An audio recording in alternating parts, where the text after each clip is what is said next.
kan wà ní ìlú Abẹ́òkúta tó jẹ́ gbajúgbajà. Kò fẹ́ẹ̀ lè sí ẹni tó gbé ìlú Abẹ́òkúta tí yóò ní pé òun ò mọ àdúgbò náà. Mo fẹ́ẹ̀ lè pè é ní oríta mẹ́rin, eléyìí tó la gúúsù àti ìwọ̀ oòrùn Abẹ́òkúta já. Kí ni orúkọ àdúgbò yìí?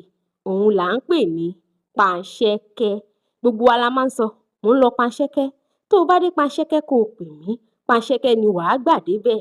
Ṣùgbọ́n ṣé a fi ìgbà kankan jókòó ká ro ìtumọ̀ orúkọ àdúgbò yìí? Tí a bá ń lọ sí orí àpáta Olúmọ, ká tó dórí òkè téńté, igi kan wà lẹ́bàá ọ̀nà. Igi yìí jẹ́ kókó tó sì ṣe iyebíye púpọ̀.